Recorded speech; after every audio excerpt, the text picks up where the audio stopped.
início a mais um webinar. Agora, a Sociedade Brasileira, em conjunto com a Lázara. Nós temos aqui eu, como presidente da SBA, Takashima, vice-presidente, e a doutora Lígia, que é a presidente atual da Lázara. E nós vamos fazer aqui uma coordenação e dizendo que essa associação, essa parceria com a Lázara, com outras entidades, ela é fundamental, porque essa troca de ideias ela vai enriquecer mais ainda as informações e melhorar o conhecimento de todos. Tá? Então, a partir de agora, sempre que for possível, nós estaremos fazendo o nosso webinar em parceria com outras entidades de tamanha importância como é a questão da Lázara aqui. E a SBA ela vem trazendo essa questão do webinar. Na próxima semana, como disse Takashima, nós recebemos um convite da Organização Mundial de Saúde focada na África, da World Federation também, para organizar um webinar, porque eles gostaram da maneira como nós estávamos apresentando e também passando informações. Como é um webinar dirigido para a língua portuguesa, nós também convidamos 2 colegas da Sociedade Portuguesa de Anestesiologia e nós vamos compor esse webinar que será transmitido segunda-feira às 9 da manhã, ou seja, de 9 às 12. Então, esse era a minha fala que eu queria colocar para todos. Eu queria passar também aqui para a doutora Lígia, ela queria comentar alguma coisa sobre essa parceria, sobre a Lázara também. Doutora Lígia. Boa noite a todos, doutor Rodian e todos os demais diretores da SBA que estão online. Eu queria agradecer, em nome da diretoria toda da LASRA, a oportunidade dessa parceria. Para nós é fundamental. Eu acho que é um prazer estar junto, todo mundo, mas mais do que isso, seria impossível a LASRA fazer isso sozinha e ter o alcance que tem fazendo com a SBA. Então, a gente está, nesse momento, falando para o Brasil todo, mas falando para fora do Brasil também, não é? Falando, sendo ouvidos, sendo vistos. A gente não teria esse alcance, não teria essa oportunidade. Então, para a LASRA é muito importante, é muito gratificante. Nós somos muito, muito gratos por essa oportunidade de estar dividindo esse momento com a SBA, falando para todos e tentando trazer alguma coisa sobre anestesia regional e dor crônica. Ok, obrigado. E como sempre nós fazemos, Takashima, ele prepara alguns slides mostrando algumas normas que são importantes e a apresentação com a titulação de todos os participantes também. Então, eu queria passar agora a palavra ao Takashima para dar início a essa fase que se coloca em relação ao que eu falei agora há pouco. Takashima. Boa noite, Rodian. Boa noite, colegas palestrantes. Boa noite, doutora Lígia. Para a SBA é uma honra tê-los aqui nesse webinar, para falar sobre a anestesia regional dor crônica e a Covid-19. É muito importante ter essas relações institucionais num momento tão difícil como esse. Nós sabemos que a SBA e a própria Lázara está distante fisicamente dos seus sócios, mas nós estamos ao lado do anestesista nas mais variadas formas virtuais, inclusive o webinar. Os moderadores de hoje serão o Dr. Rodian Nunes, que é o diretor-presidente da SBA, e a doutora Lígia Matias, presidente da Lázara. A doutora Lígia, além de ser presidente da Lázara, ela é professor titular da Faculdade de Ciências Médicas da Santa Casa de São Paulo. Ela já foi membro da comissão do CT e da comissão do TSA. Ela tem uma história dentro da anestesiologia brasileira. E é uma honra contar com a sua presença aqui nesse webinar, doutora Lígia. Doutora Lígia, eu que agradeço. Certo. A doutora Lígia e o doutor Rodian contarão com a minha ajuda na moderação da noite de hoje. Para falar sobre planejamento e preparo do paciente para anestesia regional dentro do contexto da Covid-19, nós teremos a participação do Dr. Rodrigo Lima. O Dr. Rodrigo, ele é doutor pela Unifesp, ele é vice-diretor de Relações Institucionais da LASRA e, no momento, ele está num pós-doutorado no Canadá, juntamente com a doutora Laísa, sua esposa, e nós aproveitamos para saudar esse casal que tanto contribui para a anestesia brasileira, divulgando sempre em eventos aqui e fora do Brasil. Parabéns a vocês pelo trabalho desenvolvido. Voltem logo para o Brasil. Para falar sobre bloqueios no neuroeixo, nós teremos o Dr. Marcelo Vaz Pérez. O Dr. Marcelo Pérez vai falar sobre bloqueio do neuroeixo dentro do contexto da Covid-19. Ele é responsável pelo Serviço de Dor e Cuidados Paliativos da Santa Casa de São Paulo. Ele é presidente do Comitê de Dor da SBA. E, no momento, também, o Dr. Marcelo está assumindo um desafio importante, que é a direção de comunicação da SAESP, na gestão 2020 e 2022.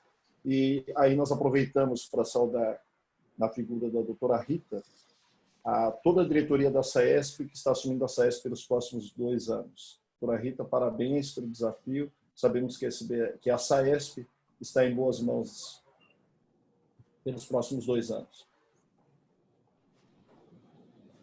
Para falar sobre bloqueios periféricos no contexto da Covid-19, o Dr. Leonardo Reis nos brindará com a sua palestra. Ele é tesoureiro da LASA e ele é instrutor do núcleo SBA Vida SAVA, do suporte avançado de vida. O Dr. Leonardo Reis participa ativamente da família SAVA e também nós gostaríamos de aproveitar para destacar o excelente trabalho desenvolvido tanto pelo Dr. Leonardo como instrutor, bem como todos os instrutores que estão relacionados ao núcleo do suporte avançado de vida em anestesia, e o Dr. Brandão, que é o coordenador. É um trabalho extremamente importante, esse trabalho de treinamento que vocês estão desenvolvendo. Parabéns. Finalmente, falando sobre dor crônica, nós teremos o Dr. João Batista Garcia. O Dr. João Batista, ele é diretor científico da ALASTA e presidente da Federação Latino-Americana de Dor. O Dr. João Batista, ele vem trabalhando com afinco nessa questão da dor dentro da SBA, e gostaríamos de destacar que desde o ano passado existe um grupo que está trabalhando com isso. Nós temos o Dr. João Batista, o Dr. Walter Ramalho, o Dr. Guilherme Barros, o Dr. Marcelo Pérez, o Dr. Breno Santiago, o Dr. Paulo Herrera, Gilvando Lins, Velma Fuso, Milane Cardoso, João Batista, o Dr. João Batista, a doutora Miriam Seligman e o Dr. João Valverde. Esse grupo está criando uma matriz de competência e dor e trabalhando ativamente para a questão da certificação da dor dentro da SBA. Parabéns pelo trabalho desenvolvido. Como orientações gerais, a sua câmera e microfone foram desativados. Submeta questões e dúvidas através de caixas de perguntas e respostas que estão na base do monitor. É o ícone que tem um Q e A, tá? E um balãozinho. As perguntas, elas são melhores respondidas se forem encaminhadas para esse ícone. Para bater papo, para interagir, para dar seus comentários, aí você pode usar a ferramenta de bate-papo. Aí na ferramenta de bate-papo você pode identificar de onde vem, se você quer elogiar e dar participações, você pode usar essa ferramenta. Em caso de problemas técnicos, por favor, feche o Zoom, reinicie, aproxime-se do seu roteador. Isso pode acontecer por conta da velocidade da internet que está oscilando no Brasil. O webinar será gravado e estará à disposição em 48 horas. É importante lembrar que a SBA ela tem um caráter representativo, educacional e científico.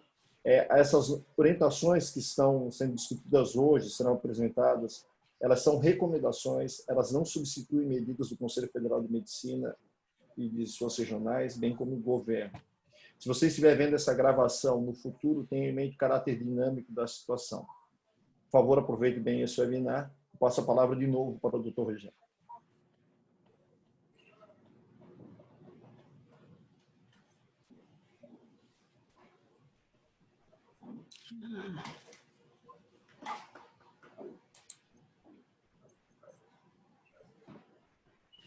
O Rogério acho que está com problema com o seu microfone. Não. Ok, agora?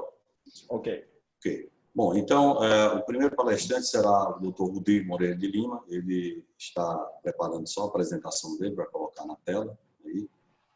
E, como foi dito anteriormente pelo Takashima, né, ele é mestre e doutor pela Unesp e é vice-diretor de Relações Institucionais da LASA. Né? Atualmente, ele reside no Canadá, mas ele diz que chora quase todos os dias para poder voltar ao Brasil. É o que a gente aguarda. Rodrigo, pode colocar na sua tela aí a apresentação inicial, você terá de 10 a 15 minutos e nós aguardaremos aqui enquanto você resolve a parte logística, né, Takashima?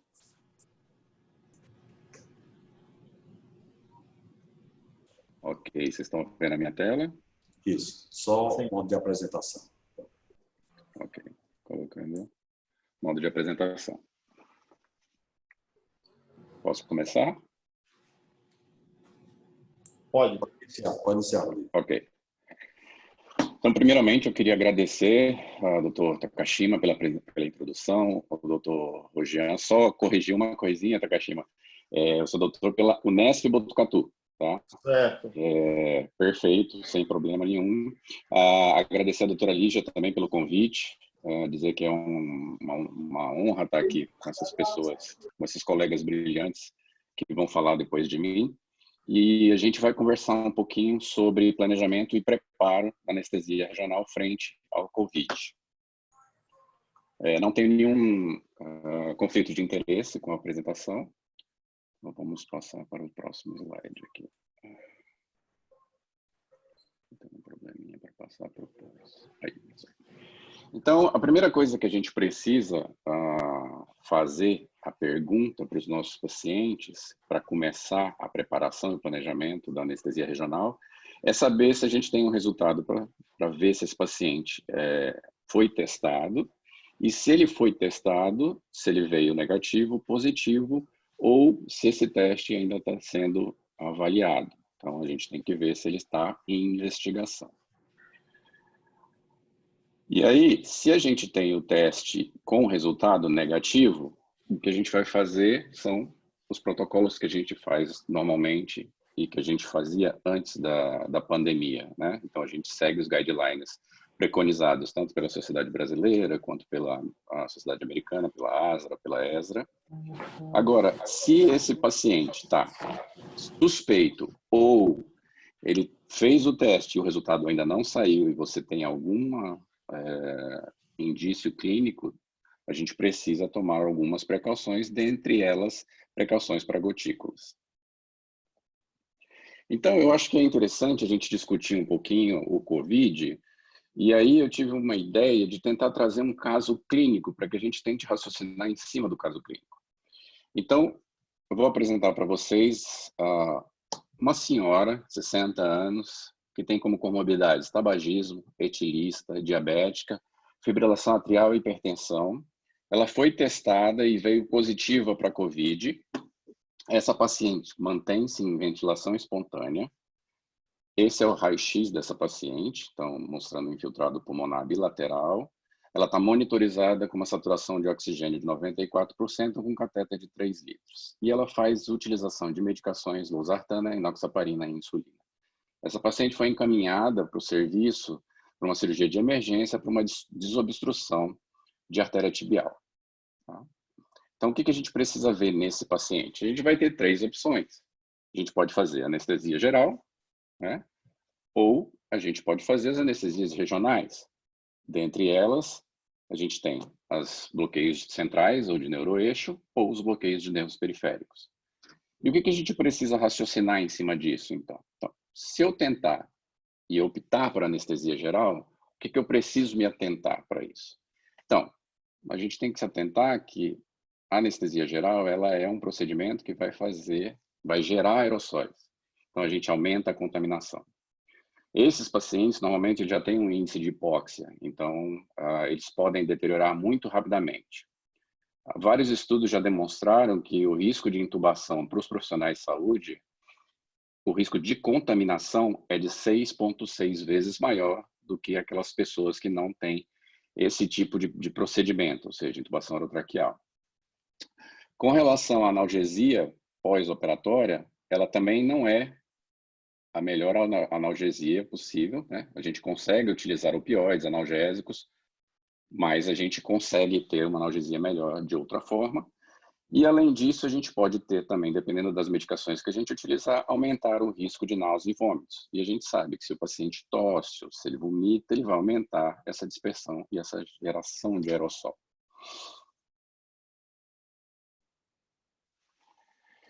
E com relação à anestesia regional, quais são as vantagens que elas podem trazer, que ela pode trazer para a gente, né?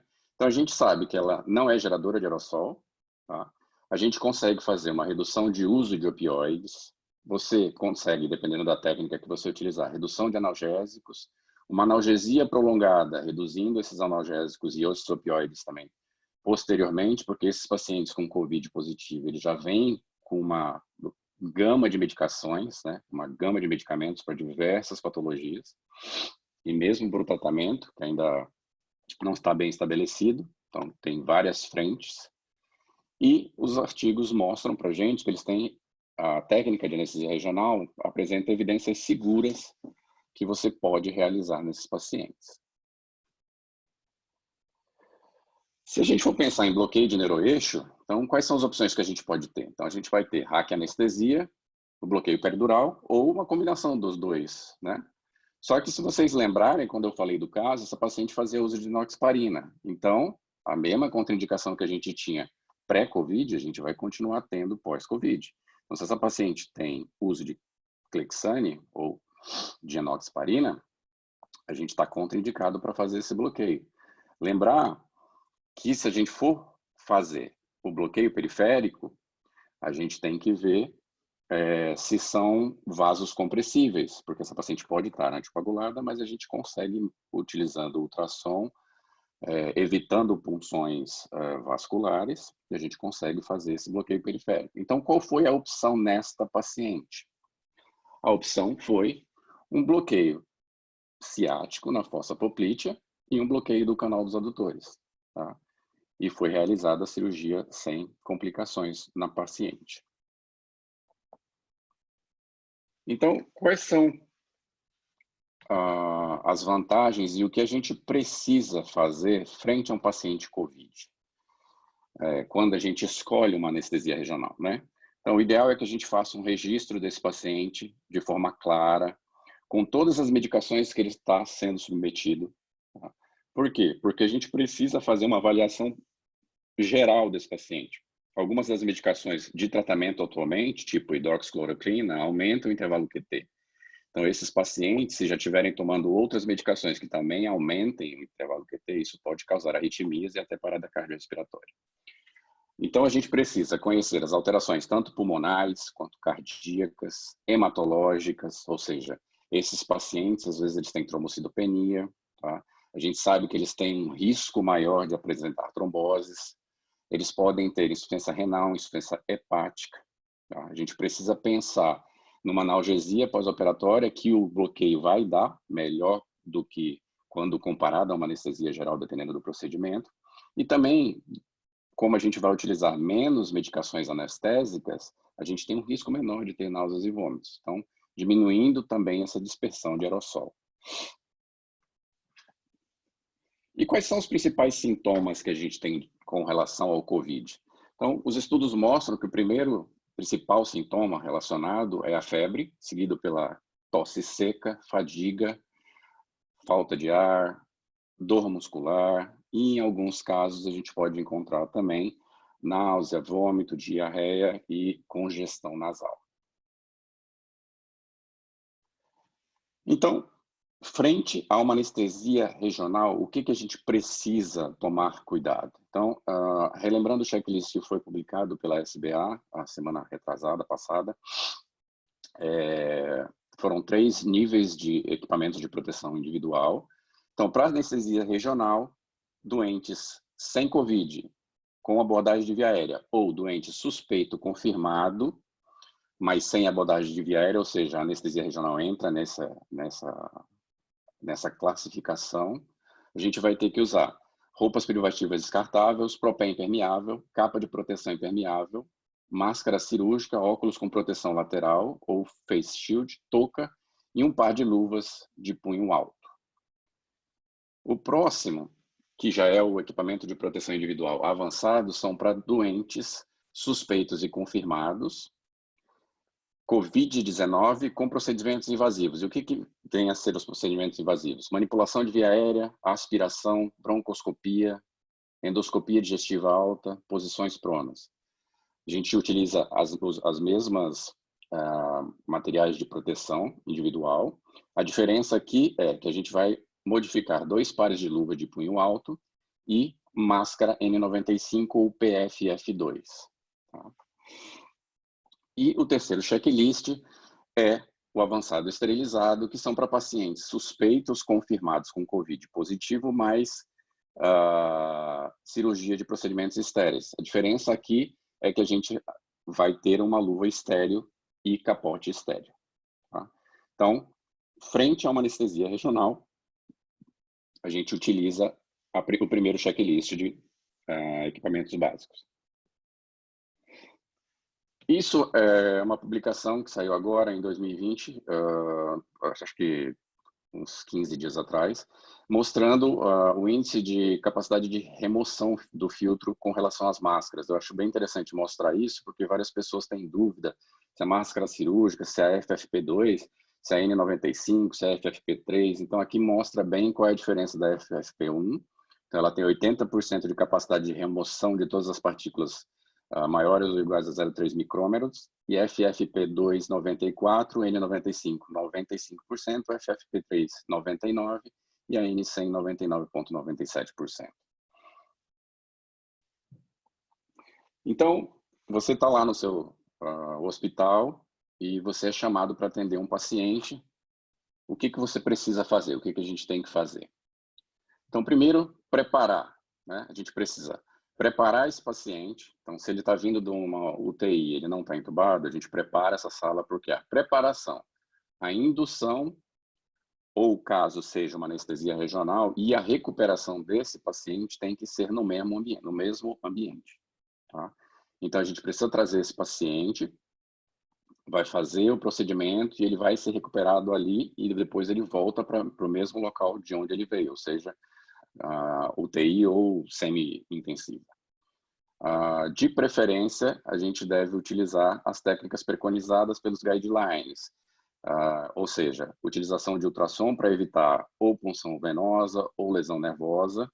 Tá? Se a gente tiver estimulador de nervo, a gente também pode usar, só que lembrar que o ideal é que a gente tente diminuir a quantidade de equipamentos que a gente vai ter na sala, o mínimo de pessoas possíveis dentro da sala, tá? Para a realização desse procedimento, mas é importante a gente ter sempre um backup, tá? Uma ajuda, se necessário, do lado de fora dessa sala, para que possa buscar a medicação ou pegar alguma outra coisa que você precise, para que você não saia da sala. Os equipamentos, o ideal para você colocar os materiais de proteção individual, que a gente tenha uma sala próxima de comunicação que você possa vestir esse equipamento de proteção individual e depois voltar para essa sala e retirar lá. Caso você não tenha, coloca e tira dentro da mesma sala. Tá? As medicações, se você tiver que levar alguma medicação para dentro da sala, o ideal é que eles sejam em sacos, tá? Então você coloca o que você vai precisar no saco e leva para dentro para evitar contaminação. E o material de ultrassom, a gente precisa encapar ele, tá? Então, ele precisa estar encapado com plásticos. Aqui as figuras vão mostrando para você. A gente encapou tanto o aparelho em si, quanto a tela, o cabo e a parte final, onde estão os probes. Dependendo do bloqueio que você for utilizar, leve só um probe para dentro da sala, para evitar contaminação. Tá? Então, o ideal é que a gente leve o mínimo de material possível, só para que a gente consiga fazer o bloqueio e depois tirar esse aparelho para desinfecção. Então, era isso, pessoal, que eu tinha para falar para vocês. Agradeço mais uma vez a oportunidade, Dr. Takashima, Dr. Rojan, doutora Lígia e os colegas e todo mundo que teve um tempinho para parar aqui e assistir a gente.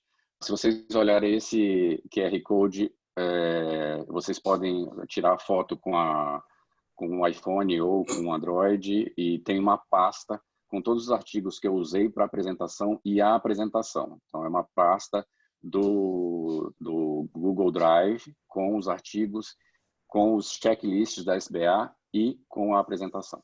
Mais uma vez, muito obrigado.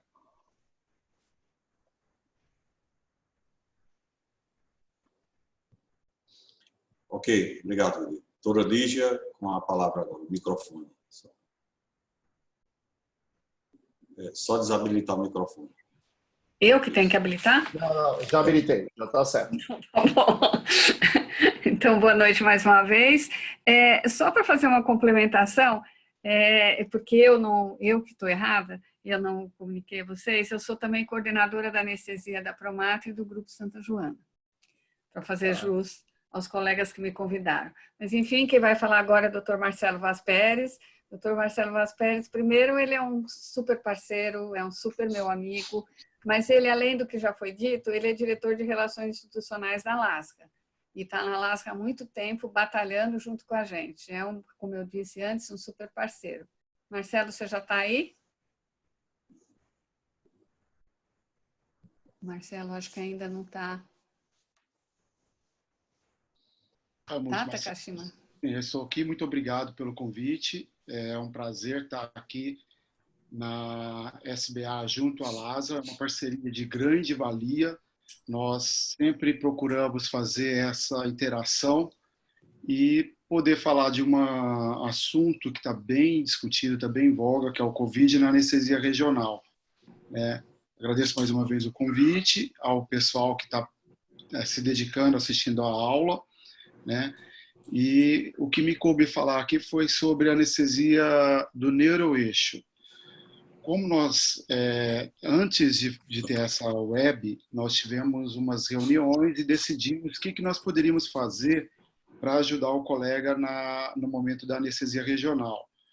E aí, essa aula ela é baseada num guideline que foi escrito inicialmente pela Sociedade Regional da Anestesia Americana, pela Europeia, e agora nós estamos com o aval deles e vai ser publicado em conjunto do LASRA e SBA. Então, praticamente é o guideline que nós traduzimos e estamos reforçando o que pode ser feito, o que se deve fazer para ter um bom desempenho, uma boa anestesia regional no caso do paciente com Covid, né?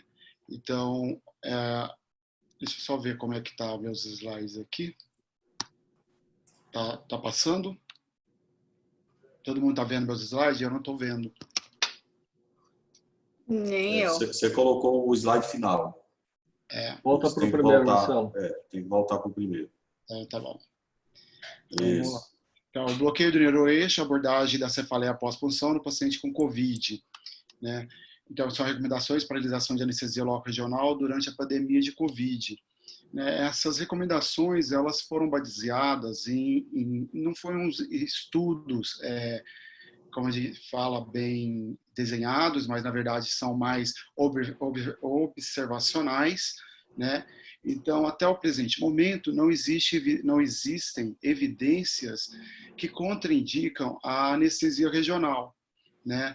Então, isso já é uma boa princípio para nós pensarmos na anestesia regional. As evidências sugerem que a anestesia regional, né, ela é indicada e elas são seguras para o paciente com Covid, né? O paciente com Covid, ele pode ter algumas alterações, como o Rodrigo falou muito bem anterior a mim, né?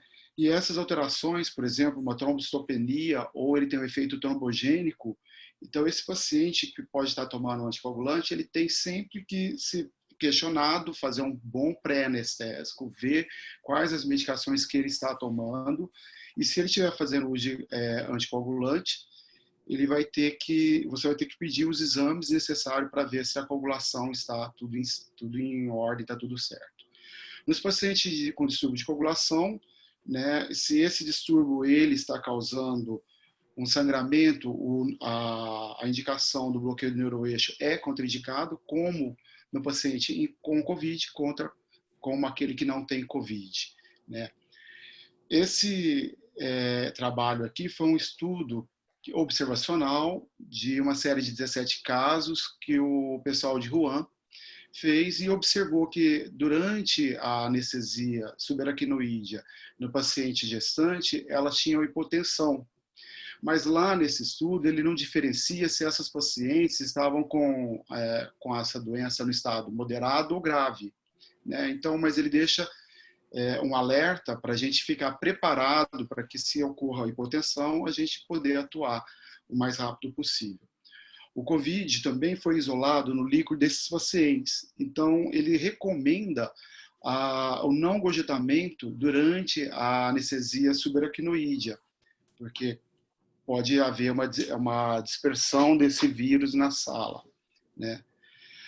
Os portadores de COVID-19 podem apresentar instabilidade hemodinâmica, principalmente após bloqueio, podendo correr hipotensão. Essa recomendação também foi feita, eu fui ver esse artigo, ele pegou também, se vocês forem ver esse artigo, ele divide, é um artigo alemão, que ele divide os pacientes com COVID leve, moderado e grave, e aqueles pacientes que ele considera grave, que estavam na UTI, eles têm mais propensão a fazer essa hipotensão, então vem essa recomendação para que a gente fique atento ao paciente que está no estado mais avançado da doença ou agravado da doença.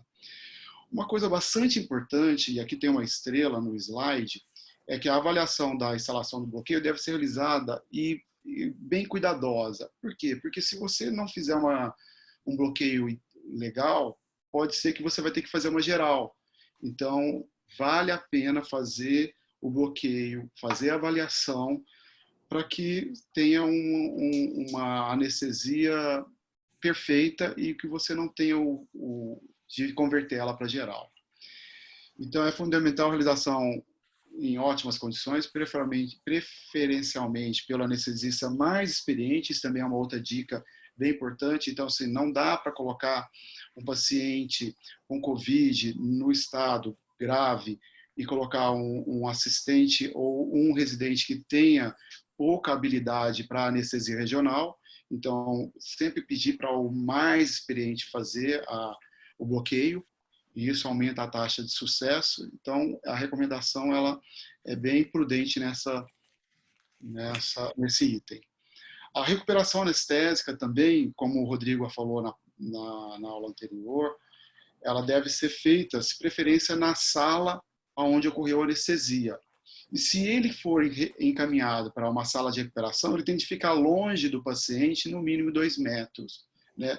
Mas eles põem na recomendação que essa prática não é recomendada. Até o momento, não existe recomendação específica quanto à punção no paciente do COVID, né? Então, eles mantêm praticamente a visão do que a gente faria no paciente sem COVID.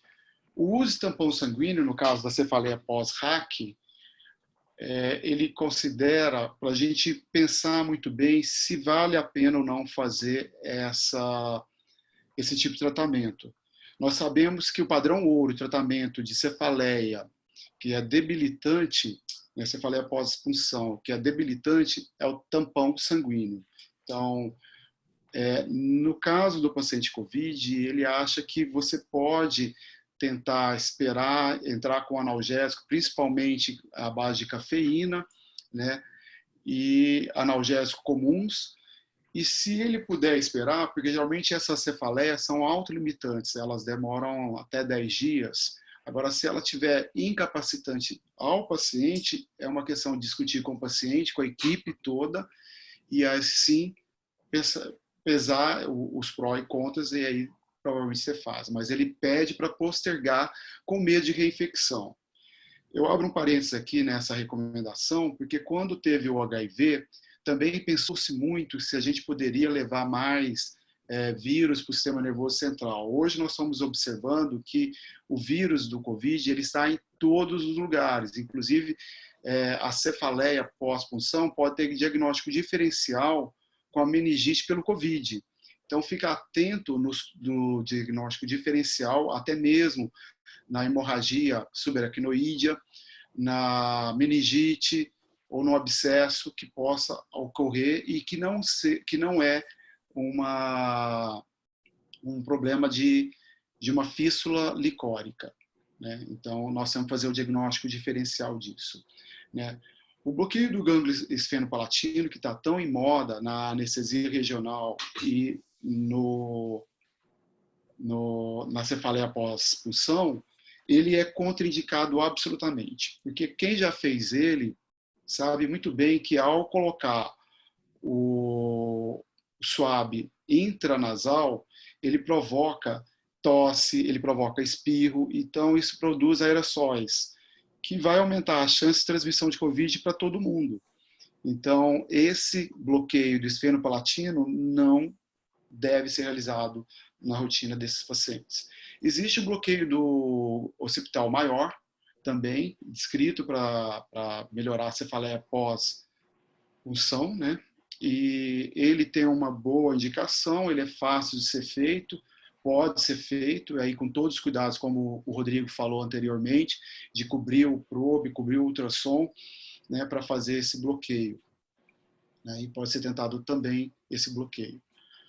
E o mais importante, eu acho, que além de todo esse cuidado, tem de se ter o cuidado ao término do procedimento. Então, o PI deve ser retirado com cautela para evitar a contaminação, tem que ter o conhecimento prévio, o treinamento da equipe e dos profissionais, né, para a utilização das medidas de proteção, porque nós sabemos que a infecção dos colegas que estão trabalhando na linha de frente, ela não é baixa, é alta.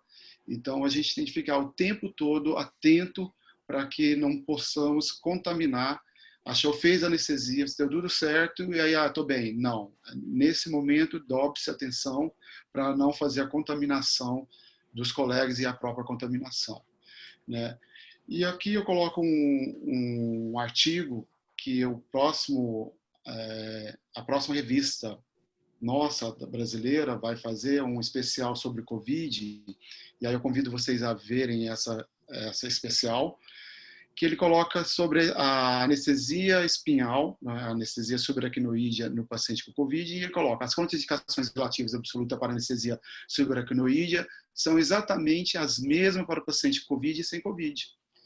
Então, pacientes hemodinamicamente estáveis, né, ou com problemas respiratórios, ou com coagulopatias, eles talvez não sejam bons candidatos a serem submetidos à anestesia subaracnoide. Então, ele merece uma avaliação cuidadosa, independente se ele é COVID ou não positivo. Né? E, mais uma vez, eu agradeço a atenção de todos. Muito obrigado. Obrigado, Marcelo. Obrigado, Marcelo. Nós vamos dar sequência, então, convidando agora o doutor Leonardo Andrade dos Reis, e ele é tesoureiro da Lázara e instrutor também do SAVA SBA. Ele irá falar sobre bloqueios periféricos. Bom, gostaria de agradecer, Rogério, o convite de vocês, a oportunidade de participar dessa discussão da doença do momento, que tanto nos preocupa. Né? Eu não tenho nenhum conflito de interesse na apresentação, e eu gostaria de fazer algumas considerações iniciais. Primeiro, a doença é uma doença muito nova. Tem muito pouca coisa na literatura sobre ela para nos dar base, principalmente no que se refere à anestesia regional. E muito do que a gente acha ainda são artigos não publicados, tem fila de publicação, já aceitos ou ainda não. Predominam os relatos de bloqueios do neuroeixo, mas tem muito pouca coisa sobre bloqueio de nervos periféricos. Na verdade, quase não tem nada sobre bloqueio de nervo periférico. E o perfil de segurança ainda não está devidamente estabelecido, embora as evidências mostrem que talvez a anestesia regional seja realmente segura e a melhor alternativa para esses pacientes. Então, as recomendações elas são feitas à base dos conhecimentos atuais, mas, evidentemente, com o decorrer da epidemia, o aumento dos nossos conhecimentos, pode ser que a gente tenha alguma mudança dessas recomendações. Bom, a anestesia regional é particularmente interessante nesses pacientes, aí entrando um pouquinho no que o Marcelo falou e o Rodrigo, porque eu tenho ali não só uma anestesia cirúrgica, mas eu tenho uma analgesia pós-operatória prolongada. E não é a base de opioides. Então, eu tenho uma mínima abordagem da via aérea nesses pacientes, eu tenho uma redução no consumo de opioides no pós-operatório, então vão ter menor comprometimento da função respiratória. Eu não tenho as drogas depressoras centrais da anestesia geral e com isso, aparentemente, eu consigo reduzir as complicações, principalmente náusea e vômito, as complicações pulmonares e o pulmão, o que mais nos preocupa no paciente COVID. Além disso, a anestesia regional nos permite uma alta precoce, não só da sala de recuperação, mas, como o Marcelo comentou, principalmente uma alta direto da sala cirúrgica para o leito do paciente, evitando, então, a contaminação das áreas comuns do centro cirúrgico. Isso traz segurança para o paciente, mas não só o nosso paciente está sendo operado, mas como todos os pacientes que eventualmente estejam no centro cirúrgico ou possam adentrar o centro cirúrgico depois. E também segurança para a equipe de sala, ou circulantes e assim por diante. A gente tem que lembrar que a doença é infecciosa, mas ela tem um caráter inflamatório sistêmico muito importante. Os pacientes têm um edema intersticial, uma redução da capacidade residual funcional muito expressiva, com uma alteração pulmonar de caráter restritivo e uma alteração ventilação e perfusão, geralmente bem impactante desde o início do quadro. Nos casos graves, a gente tem visto relação PaO2 e FiO2 abaixo de 200, e nós temos casos na UTI com essa relação em torno de 100. Tá? Mas todos os pacientes cursam com algum grau de hipoxemia e hipercarbia, mesmo que leves. Tem a questão da transmissão por aerossóis, que já foi comentada, a instabilidade hemodinâmica muito comum nesses pacientes, inclusive pela resposta inflamatória, e a gente tem que lembrar que eles são trombocitopênicos, é um dos critérios de diagnóstico, e devido ao achado agora recente de trombos circulantes, a gente tem entrado com anticoagulante para esses pacientes. Então, isso é uma tomografia padrão, mostrando o cometimento bilateral pulmonar. A gente vê que o pulmão como um todo está comprometido, portanto, tudo que a gente puder fazer para minimizar a intervenção nesse pulmão é bem-vindo nesse paciente. O que nos preocupa, particularmente em relação ao paciente COVID, é que desde o início do contágio, então eu demoro aí em torno de 5 dias até começar a ter os sintomas, e esses sintomas vão ser leves por mais ou menos uns 5 dias, até que eles se tornam mais importantes e leve o paciente a procurar o hospital. Portanto, eu tenho um hiato de quase 10 dias aqui, entre o paciente ter um sintoma leve ou estar assintomático, e onde eu posso pegar esse paciente não diagnosticado ainda, ou já diagnosticado, mas ainda com sintoma leve, e ele vai necessitar de cirurgia. Nós tivemos casos agora no hospital de abscesso cervical, de colicistectomia, situações parecidas com essa. Evidentemente, nos pacientes com sintoma grave, ele já deve estar numa UTI, e muitos deles já entubados, então não é mais pertinente a nossa aula aqui. Outra coisa importante é que 80% dos pacientes de COVID positivo, eles têm sintomas leves. Então, são esses pacientes que nós vamos operar no nosso dia a dia, né, que são candidatos à anestesia regional. Mas eu gostaria de lembrar que estima-se que para cada paciente diagnosticado, a gente tem até 10 pacientes não diagnosticados com COVID. Então, nós estamos aqui hoje fechando mais ou menos quase 80 mil casos no Brasil de pacientes diagnosticados. Então, a gente pode calcular que deva ter em torno de 800 mil pacientes não diagnosticados no Brasil, e, portanto, isso nos faz uma exposição mesmo que inesperada dos pacientes COVID. Então, quando a gente vai preparar a nossa anestesia regional, a gente deve avaliar a coagulação desses pacientes, então, um coagulograma, contagem de plaqueta. Eles frequentemente, quase que via de regra, vão necessitar de oxigênio suplementar, via catéter nasal ou máscara, mas para que eu diminua a produção de aerossóis, esse catéter, essa máscara devem ser mantidos cobertos com uma máscara cirúrgica e usando os fluxos mínimos necessários de oxigênio para garantir uma saturação em torno de 90 a 95. A gente evita a sedação desses pacientes justamente porque eles já estão com prejuízo da função respiratória e vai agravar ainda mais. Lembrar que a correção da instabilidade hemodinâmica é às custas de vasopressor, que a gente evita o excesso de fluidos, já que a gente tem uma resposta inflamatória, uma perda de líquido para o interstício muito importante. E a gente deve ficar atento também em qualquer medicação que prolongue o intervalo QT, que muitos dos serviços estão introduzindo a hidroxicloroquina, que é uma droga que já causa um efeito muito significativo no eletrocardiograma dos pacientes e pode levar a arritmias malignas. Bom, em relação à proteção da equipe, isso já foi bastante falado, mas eu gostaria de trazer um detalhe. Primeiro, higiene das mãos, uso da luva, isso é consenso, mas óculos, face shield, avental impermeável e as máscaras cirúrgicas FF3, como o Rodrigo diz, então, que são as N95, elas estão indicadas em procedimentos produtores de aerossóis. Muito bem, mas frente a uma anestesia regional, muitas vezes a gente pode necessitar ou sedar esse paciente por desconforto, ou por ansiedade, ou se tiver que fazer uma conversão para anestesia geral, a instalação de avental impermeável, de colocação desses EPIs todos, demora algum tempo. Tá? Então, talvez seja melhor a equipe já estar preparada, porque se tiver que fazer uma intervenção às pressas, sem preparo, você vai ter a contaminação do colega. E isso aconteceu com um colega no meu hospital agora recentemente. Bom, o Rodrigo já falou do preparo dos equipamentos, embalar tudo, né? E principalmente embalar tudo individualmente. Então, as ampolas embaladas individualmente, porque tudo aquilo que não for usado deve ser higienizado depois para esses pacientes, para poder ser aproveitado por outros pacientes. Então, a gente embala em plásticos e as ampolas individuais para desinfecção posterior, e é muito interessante ter um auxiliar fora da sala cirúrgica, nos dando eventuais materiais que a gente precisa, então diminui a quantidade de material que a gente vai ter à disposição e necessitando desinfecção depois. Como o Marcelo falou, os bloqueios do neuroeixo não estão contraindicados. Eu trouxe esses slides só para mostrar que tem já publicação sobre eles, mas nós não temos publicação sobre os bloqueios de nervos periféricos. Tá? Então, não temos dados na literatura ainda, base importante para isso, mas a gente deve considerar que eles causam menor interferência hemodinâmica nos pacientes. Nos pacientes usando anticoagulação ou com alguma distúrbio de coagulação, tá, no caso da plaquetopenia, os algoritmos da Sociedade Americana e Sociedade Europeia nos dizem que nós podemos considerar o risco-benefício da anestesia regional nesses pacientes, mas neles estaria contraindicada o bloqueio do neuroeixo. Então, o bloqueio periférico acaba sendo uma válvula de escape para a gente nesses pacientes.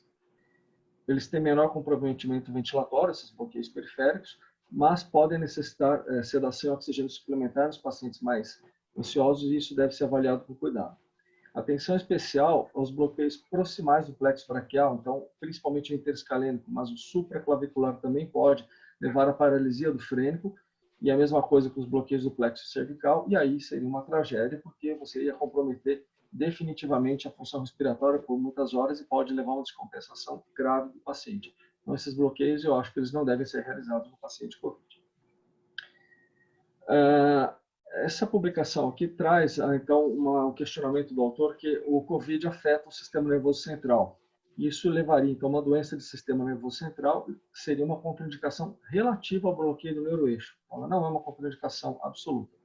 Apesar desse questionamento, como o Marcelo mostrou e eu mostrei nos slides anteriores, os trabalhos que vêm surgindo sobre o bloqueio vêm mostrando que eles são seguros.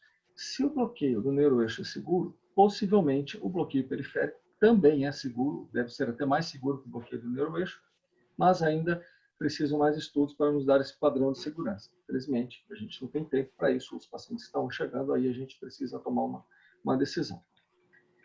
Bom, esse trabalho aqui do Canadian nos traz algumas considerações. Primeiro, transporte intra-hospitalar desse paciente. O paciente deve ser levado imediatamente do quarto para a sala cirúrgica, sem parar em salas intermediárias, sempre usando a máscara de proteção.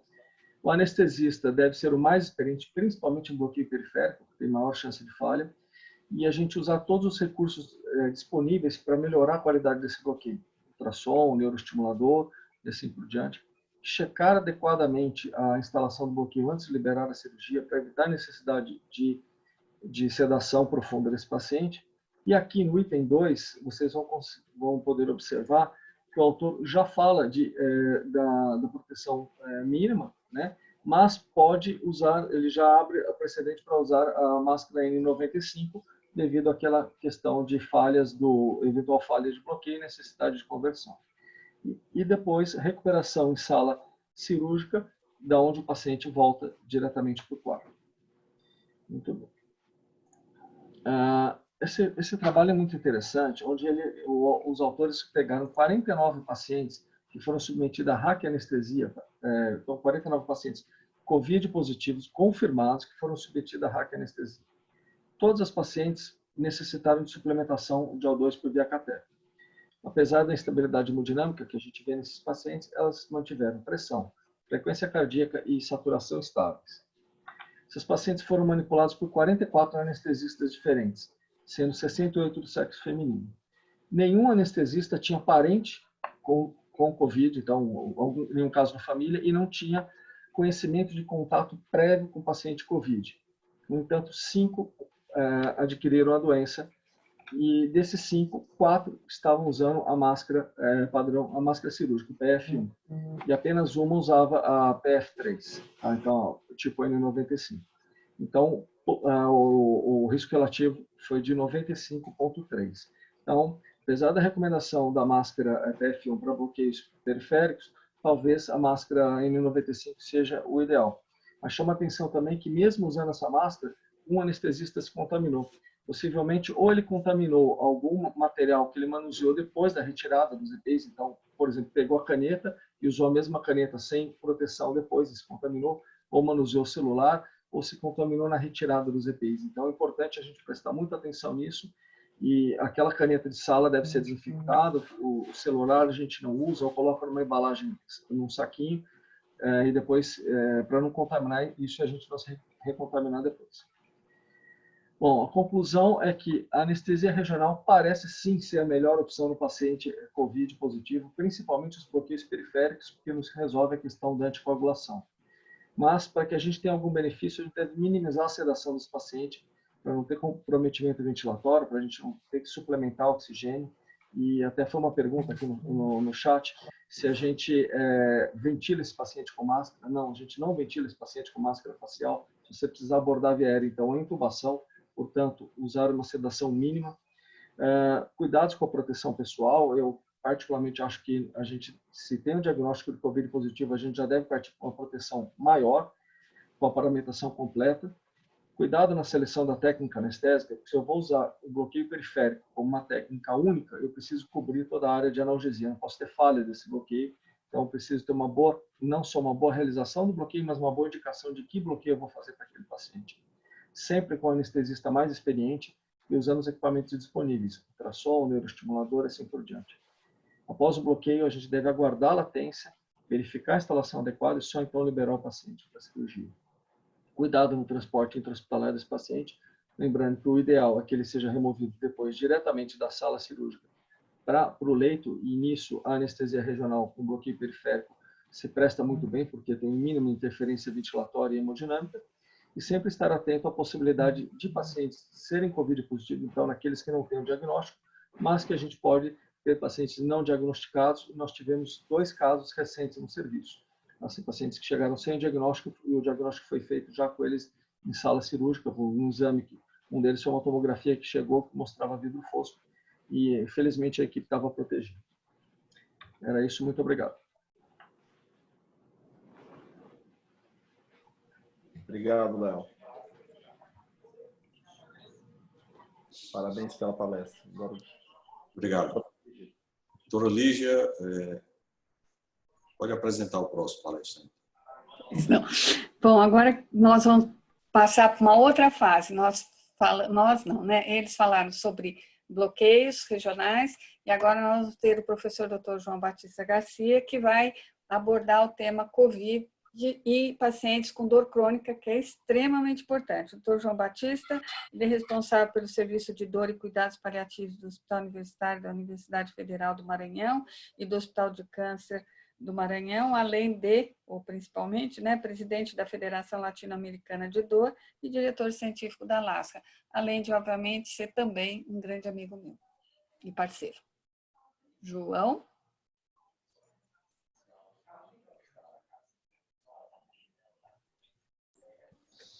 Muito bem, ele deve estar preparando um pouquinho os slides, então, né? Só para complementar, enquanto o João não fala, a gente não vai falar, né? O João não vai falar de dor aguda, ele vai falar especificamente de dor crônica, que é um assunto extremamente importante e que não daria tempo também, né, de falar tudo. Então, ele fala só de dor crônica. João já está ouvindo e está vendo? Enquanto ele entra, queria dizer que esse webinar ele está sendo gravado e será disponibilizado na homepage da SBA e no nosso hot site. Bom, o João Batista já está ao vivo aí para começar a palestra.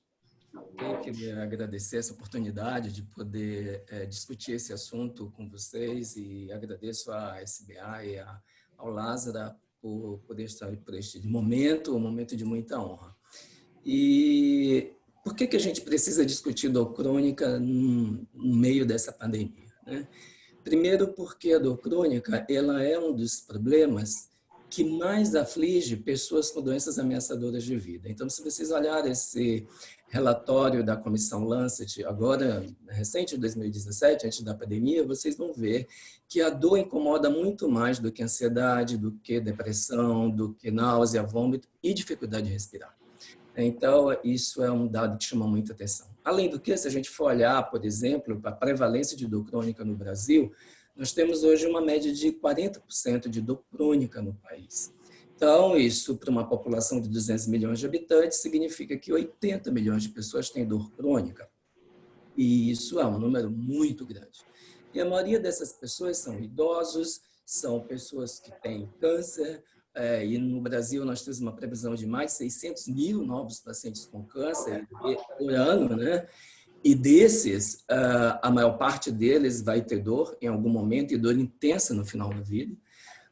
Esses pacientes, em geral, têm morbidades associadas, como, por exemplo, diabetes, hipertensão, entre outros.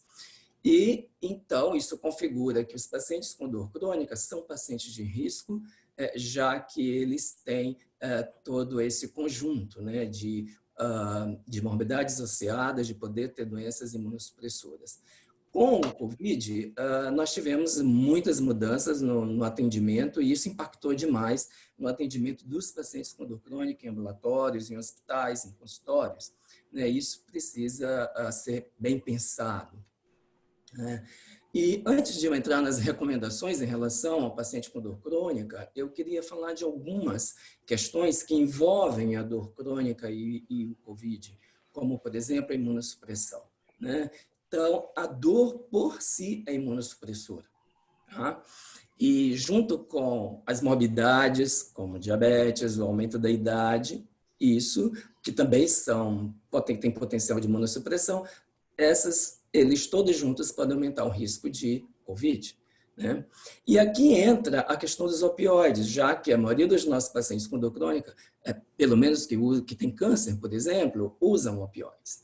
Então, nós vamos para aquela velha controvérsia que nós temos nos últimos anos em relação ao uso de opioides em pacientes com imunossupressão. Aqui no slide vocês veem câncer, mas nós podemos extrapolar o raciocínio para pacientes com Covid, já que é uma doença imunossupressora. Então, a dor diminui a imunidade e, com isso, ela poderia aumentar, acelerar a propagação do câncer? Bom, isso é controverso.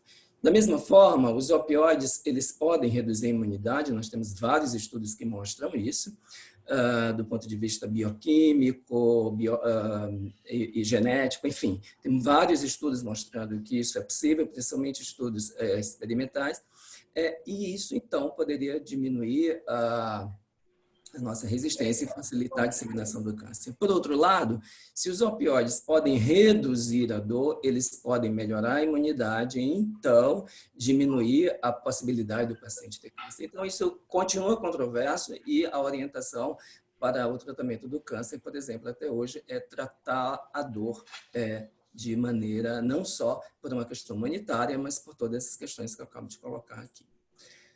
Um outro dado importante nesse momento, que envolve a dor crônica, é o uso do anti-inflamatório. Nós tivemos o governo francês começou a questionar o uso do ibuprofeno para pacientes com Covid. A Organização Mundial de Saúde, logo em seguida, falou que não era para utilizar, juntamente com o Ministério de Saúde da França, e depois de rever vários estudos, eles mudaram sua posição. Teoricamente, parece que o ibuprofeno ele aumenta a disponibilidade de enzima conversora de angiotensina 2. E isso, o aumento dessa enzima, ela é necessária para a replicação viral. E com isso, então, nós teríamos um aumento da replicação do vírus nos pacientes usuários de anti-inflamatório. Isso não foi confirmado, a Organização Mundial de Saúde voltou atrás e foi tirada essa advertência em relação ao uso de anti-inflamatórios. Outra questão importante, antes de entrar nas recomendações, é o uso de esteroides. Então, o paciente com dor crônica muitas vezes usa corticosteroides. Todos nós sabemos do potencial de imunossupressão desses fármacos. Mais recentemente, tem um estudo que mostra que a injeção intraarticular de corticoide ela pode estar relacionada a maior probabilidade do indivíduo contra a influenza, e isso já chama a atenção. É um vírus, né, parecido, de alguma maneira, com o coronavírus. Apesar de serem categorias bem diferentes, mas é um vírus também.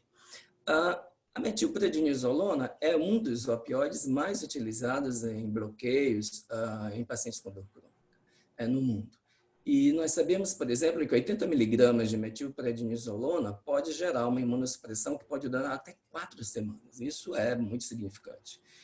Talvez usar outros tipos de esteroides, como a dexametasona e a betametasona, que tem uma imunossupressão mais curta e de menor magnitude, seja mais interessante. E para completar esse cenário todo, vale a pena falar das alterações psicossociais que os pacientes com dor crônica já têm, né? Nós sabemos que os pacientes com dor crônica têm mais ansiedade, têm mais depressão, são mais catastrofizadores, têm ideação suicida.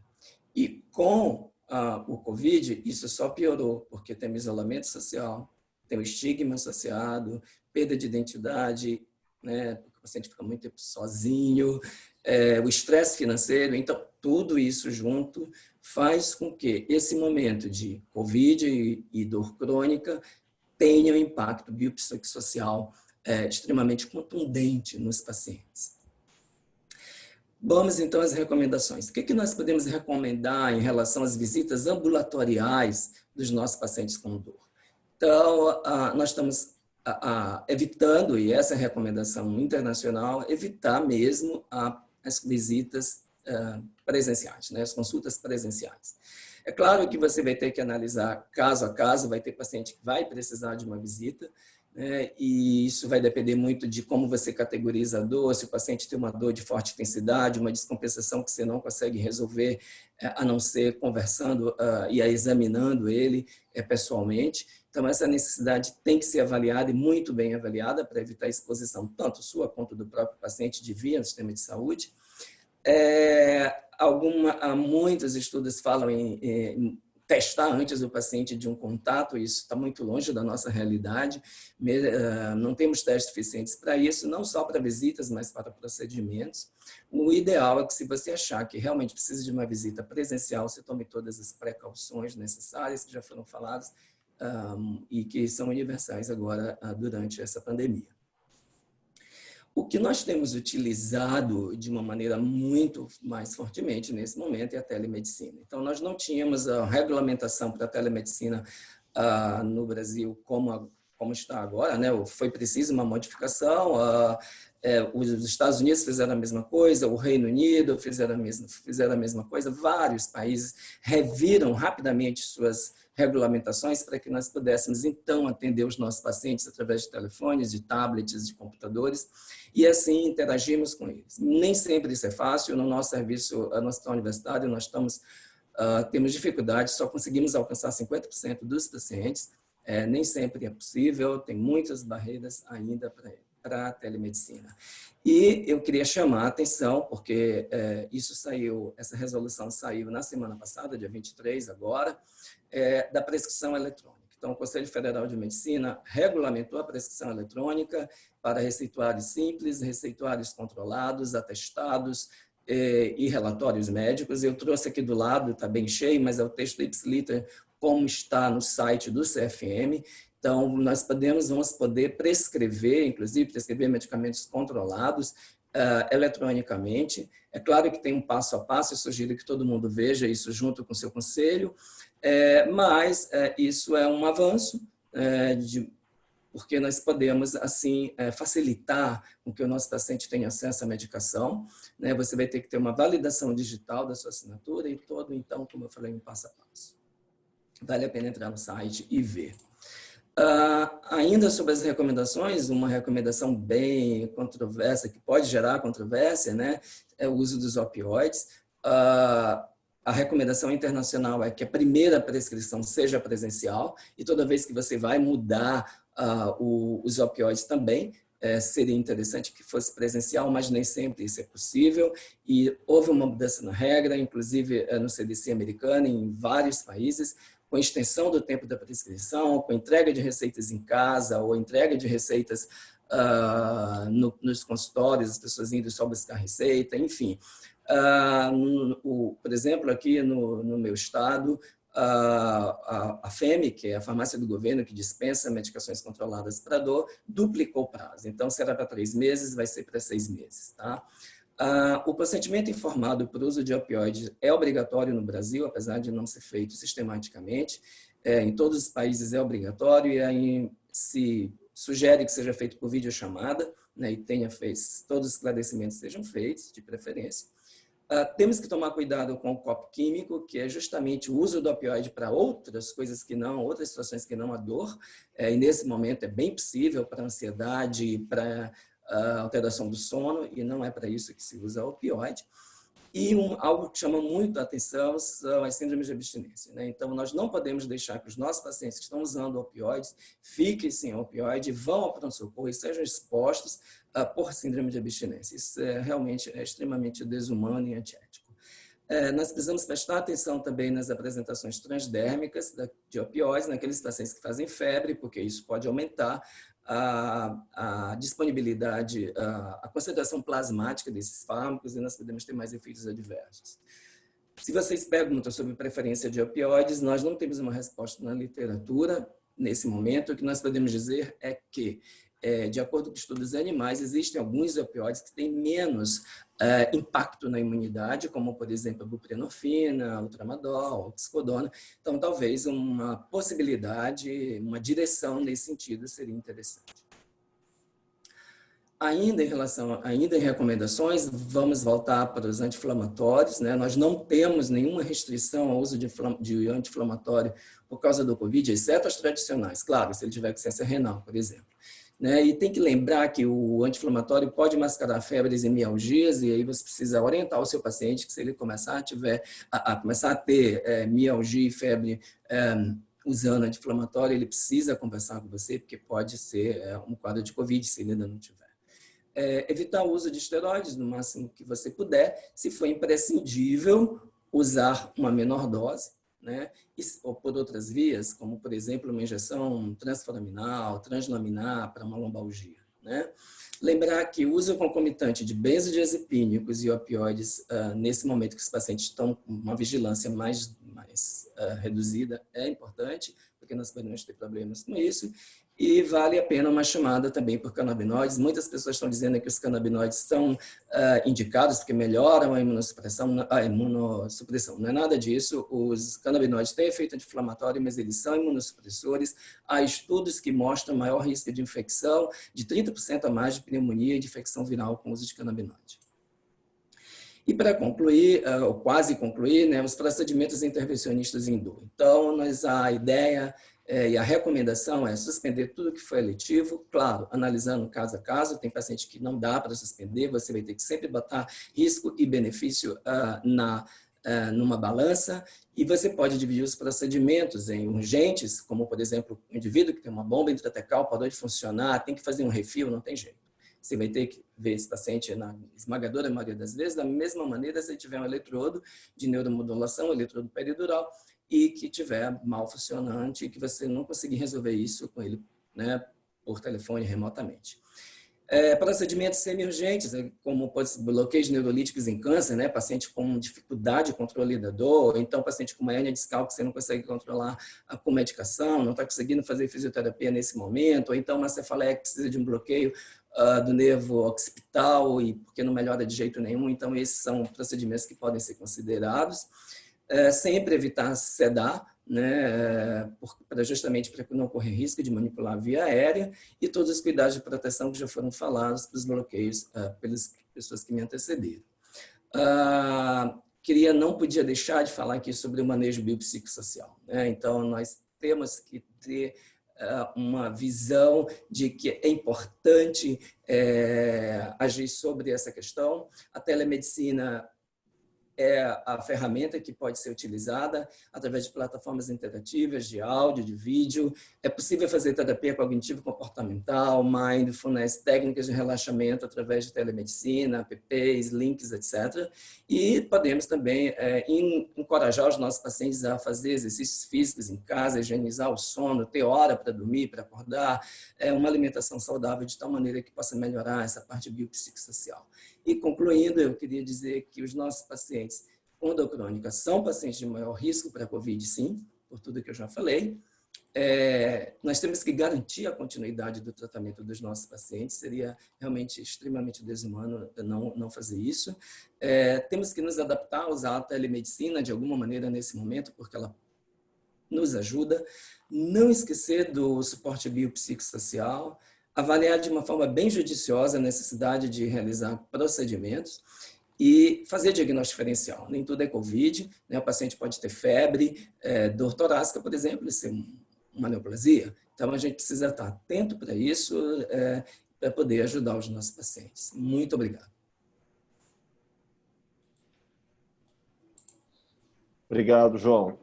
Obrigado, João. O Takashima, ele gostaria de apresentar uma lâmina aqui sobre o nosso hot site, para quem quiser visitar. Takashima. Perfeito, Rogério. Obrigado. Nós gostaríamos de, primeiro, compartilhar com vocês o trabalho que está sendo realizado pelo diretor de defesa profissional, o Dr. Diego, juntamente com a Comitê de Crise do Covid, Comitê Temporário, na figura do Dr. Carrareto, Dr. Mauro, Dr. Pablo. Eles têm trabalhado muito em torno dessa questão. E também nós temos muitos voluntários respondendo ao chat. Então, ao entrar no site da SBA, nós temos um sistema de banners e aí existe um banner específico sobre recomendações do coronavírus. Ao clicar nesse banner, o nosso sócio ele é levado a essa página da SBA, que é a página do coronavírus. Tá? Então, nós temos um chat disponível das 8 às 20 horas, de segunda a sexta-feira, em que os nossos sócios e outros colegas, outros colegas de outras especialidades, os colegas médicos também podem acessar, nós podemos resolver as dúvidas. Nós temos os nossos webinários gravados, tá? Aqui você pode acessá-los. Existe um segmento aqui das aulas, esses webinários eles foram separados e catalogados por temas, tá? Isso facilita, então, a busca, como se fosse na nossa biblioteca de vídeos. Nós temos aqui as publicações criadas, então, o checklist que o Rodrigo mostrou em relação ao uso de EPI, todas as notas oficiais da SBA podem ser encontradas aqui. Tá? Esse é o coronavírus.sbahq.org, que ele pode ser acessado diretamente ou então via o site da SBA aqui. Nós também temos um outro canal, que é o canal do YouTube, que chama SBA Web TV, e aqui também você tem à disposição os webinários. Nessa página, ela é uma página um pouco mais ágil, então muitas vezes os nossos vídeos acabam saindo aqui primeiro, mas depois todos são encaminhados para aquela página. Tá? Destacar então o trabalho que está sendo realizado novamente pelo Comitê de Crise, pelos voluntários do chat. Esse é um trabalho que está sendo realizado em conjunto pela SBA, então estão todos de parabéns. Ok, Takashima. Obrigado. Eu queria só complementar também, dizendo que, à medida que as recomendações vão sendo atualizadas, as antigas vão saindo, né, para não ficar muito material, às vezes sem necessidade. Então, tudo que tem ali é material bem atualizado, tá bom? Nós vamos fazer aqui algumas perguntas para os palestrantes, e temos mais ou menos aqui uns 20 minutos para debates, né? Eu queria inicialmente chamar a doutora Lígia, que ela quer fazer uma primeira pergunta sobre os temas diversos aqui abordados. Então, na verdade, eu não queria fazer uma pergunta, mas a gente pode transformar numa pergunta. Eu queria fazer uma observação, porque em todo o país, acho que em todo o mundo, as cirurgias eletivas foram reduzidas a um número extremamente baixo, por conta da pandemia, e isso está tudo certo. Mas tem uma situação específica em que as cirurgias não foram diminuídas, as anestesias e analgesias, que é da gestante. Porque 9 meses atrás, não é? Alguma coisa aconteceu e agora temos que, né, providenciar que nasça essa criança e essa paciente seja bem atendida, e aí é inevitável. Então, o número de analgesias e anestesias obstétricas não diminuiu. Qual que é o problema? Por que eu estou falando? Porque a grande maioria, pelo menos no nosso país, é tudo bloqueio. E aí, a gente já observou que existe um menor cuidado com esse tipo de paciente, porque é bloqueio, na prevenção da contaminação pelo Covid. Porque vai ser bloqueio, ponto. Como se, por ser bloqueio, né, não vai haver chance de contaminação. E aí, o que acontece? As pessoas não treinam muito, porque não vai usar. Aí tem um caso, por exemplo, lá na maternidade, teve um caso em um mês que era Covid positivo mesmo, né? E aí, o pessoal da enfermagem, os médicos em geral, não estou nem falando só de anestesista, entende? Aquele treinamento que todo mundo fez, ele se perdeu, porque não usou. Porque, graças a Deus, não teve que praticar, né? E aí, o que eu queria dizer é que as pessoas têm que treinar e retreinar, porque esquece, porque, graças a Deus, não é todo dia, toda hora, para uma parcela dos nossos colegas anestesistas. Aqueles que, infelizmente, estão na, né, como se diz, na frente da batalha ou da guerra, eles estão fazendo isso todo dia, eles não vão esquecer tudo isso que está aí mostrado no site da SBA e que todo mundo está falando e que está saindo divulgado. Os outros se esquecem. E é por isso que o Léo mostrou, por exemplo, num diapositivo, que 4, né, médicos se contaminaram, que provavelmente não, né, seguiram à risca as precauções que tem que ter. Eu queria fazer essa abordagem para ninguém esquecer.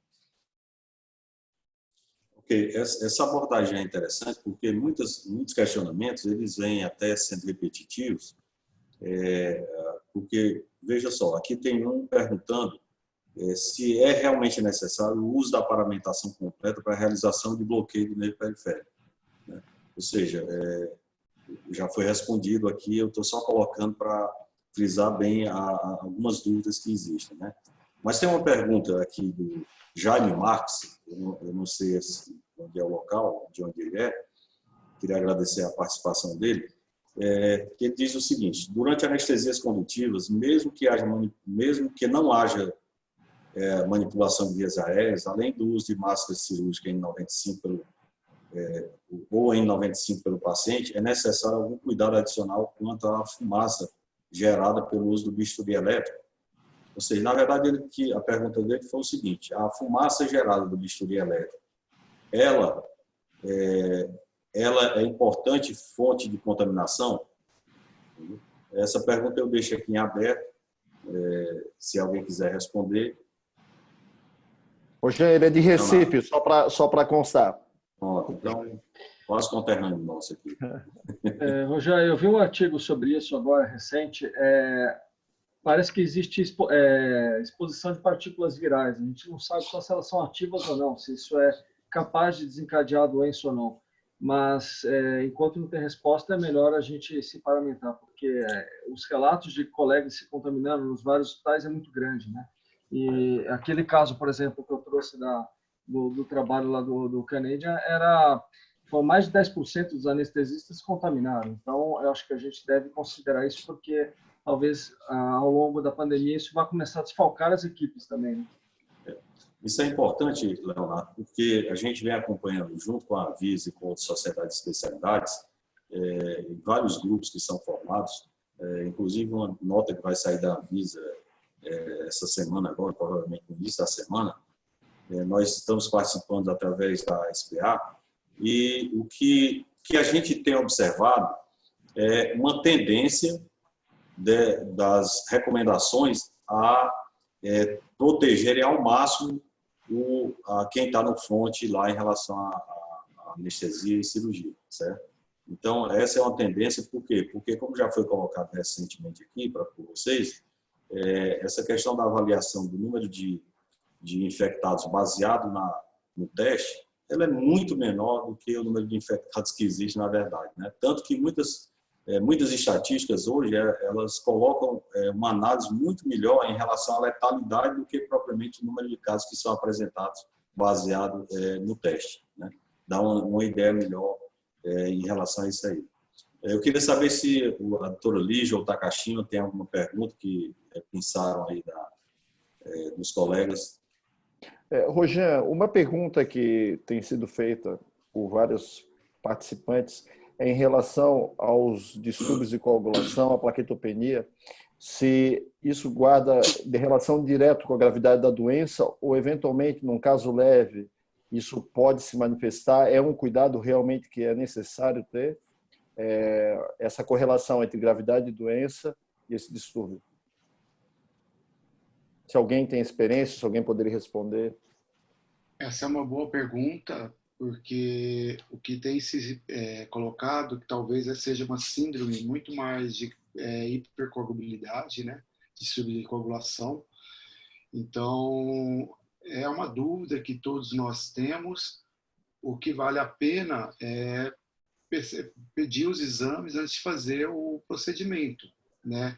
E, como eu falei lá na recomendação, então, ver os exames, ver o que está tomando, o que está sendo usado na terapia, e aí a gente pode seguir o protocolo de anticoagulantes, né?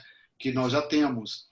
Então, alguém perguntou sobre a enoxaparina aqui, se ela for plena, se for 20, se for 40, conforme for o que faz no hospital, é que você vai se adaptar e fazer o bloqueio do neuroeixo, né? Ou o bloqueio periférico, se ele é compressível, se ele não é compressível. Então, essa é uma grande pergunta, uma grande incógnita, se há o distúrbio de coagulação já no início e se deve entrar ou não com anticoagulante no início. Então, isso aí é uma pergunta que está todo mundo atrás dela para tentar esclarecer. Alguns centros acham que deve entrar com heparina precocemente, né? Porque eles acham que esses microtrombos, inclusive agora estão vendo que em crianças que têm lesões periféricas de dedos, de mão e pé, por conta de microêmbolos, por formação de trombos. Então, é muito novo para a gente pensar nisso aí. O que recomenda-se, é muito bem colocado pelas sociedades, é fazer o exame de anticoagulação, de coagulação, ver se está tomando qual remédio e, a partir daí, tomar a conduta. Deixa eu só fazer uma observação. Eu estou dando plantão na UTI Covid do meu hospital. E o que nós estamos vendo é que não tem correlação da gravidade com a plaqueta. Então, nós temos casos com plaquetopenia e temos casos muito graves que estão com plaquetose. Eu tenho um paciente hoje internado lá, um caso grave, que está em desmame ainda, está com 606 mil plaquetas. Então, a gente está vendo os dois casos. Tá? Mas, de qualquer forma, eles quase todos, nos casos graves, estão com anticoagulante e a tendência, como o Marcelo falou, é começar a entrar com a heparina ou até se fala também do xarelto já desde o início do quadro. Ok, obrigado. Tem outro questionamento aqui, é o seguinte: após a realização dos bloqueios regionais com auxílio de ultrassom, como é que deve ser feita a descontaminação do equipamento? Rodrigo? A gente tem diversos materiais que a gente pode utilizar. Então, você pode usar o álcool a 70%, você pode utilizar, inclusive, em cima da superfície com o plástico para limpar isso, depois tira o plástico, e também a gente pode usar outras soluções como hipoclorito de sódio, amônia quaternária, peróxido de hidrogênio, e a mistura de álcool a 70% com amônio quaternário. A gente pode usar isso. E também água e sabão, passar água e sabão no probe e depois essas soluções. É claro que nos diferentes hospitais a gente tem diversas outras soluções, como cloro, alguns tipos de desinfetantes. A recomendação pela Anvisa é que a gente utilize os materiais liberados pela Anvisa e reconhecidos pela Anvisa para esse tipo de desinfecção. Ok. Até porque a desinfecção para matar o vírus é uma desinfecção de baixo nível, né? Mas a gente tem que fazer. Mas aí, Rodrigo, eu queria aqui fazer uma perguntinha de bolso também, sabe? Que é o seguinte: a gente sabe que existem muitos pacientes que são portadores assintomáticos, né? Então, nesse caso aí, naquela cirurgia que é essencial, que a gente vai fazer agora no meio da pandemia, mesmo o paciente sendo assintomático, também é recomendado fazer a descontaminação da mesma forma? O ideal é a mesma coisa. A gente vai usar os materiais de proteção individual. Eu acho que o problema maior nosso é material, a quantidade de material que a gente tem disponível, e isso não é só provavelmente no Brasil. Aqui no Canadá também é extremamente difícil a gente conseguir os materiais, eles estão segurando de tudo quanto é forma. Então, o que a gente tenta fazer é fazer uma triagem desses pacientes. É claro que a gente pode, numa triagem dessa, passar um paciente assintomático, mas a gente tem feito, tentando encapar tudo quando a gente pode, e que a gente precisa utilizar ultrassom e fazer a limpeza após isso. A gente não tem usado as N95 nesses tipos que a gente é só suspeito, então a gente usa a precaução de gotícula com máscara cirúrgica, com visor. Uhum. Certo, ok. Eu queria só chamar a atenção aqui, que isso eu já até falei para o Takashi um dia numa discussão, é que quando a gente vê aquele mapa, que todo mundo já deve ter visto lá do Johns Hopkins, né? Você vê tudo vermelho, parece até que você tem 50% da população acometida, né? Baseado no teste, né? Mas aí eu fui fazer o cálculo, mesmo colocando 10 vezes mais do que aquilo que foi diagnosticado, nós temos hoje menos de 4% da população que seria infectada. Ou seja, existe uma grande quantidade de pessoas ainda que não estão infectadas, né? Por isso que a gente tem que ter cuidado, porque essa segunda onda ela pode vir, né? Se as pessoas não tiverem Exatamente, esse aqui é o medo agora. Então aqui, apesar da gente estar tendo poucos casos, o governo está conversando bastante para tentar retornar, só que o medo é exatamente esse, é a segunda onda. Então, estão guardando os materiais de equipamento de proteção individual para essa possível segunda onda. É que aqui a gente não está no pico da primeira onda, né? Não. Está chegando agora, pelos infográficos, acho que está batendo agora o pico, né? Aqui em Fortaleza, a expectativa pela análise epidemiológica é que o pico ele ocorra em torno do dia 20, mais ou menos, no mês que vem. Porque tem uma variação um pouco, né? Porque em algumas cidades existe um confinamento, um confinamento em percentual maior ou menor. Isso aí acaba influenciando. Né? Bom, a gente está chegando ao final. Eu queria fazer uma última pergunta, a minha, mas depois eu deixo aqui para a doutora Lígia ou Takashima, se quiserem fazer mais alguma, né? Que seria o seguinte: o paciente com Covid pode ter uma descompensação da sua dor por conta da doença viral?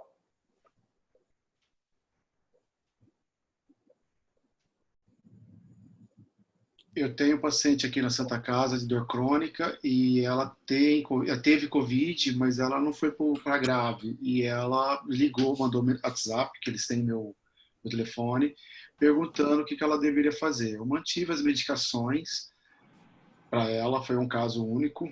E ela pediu se ela podia, ela tomava gabapentina, eu aumentei a dose da gabapentina.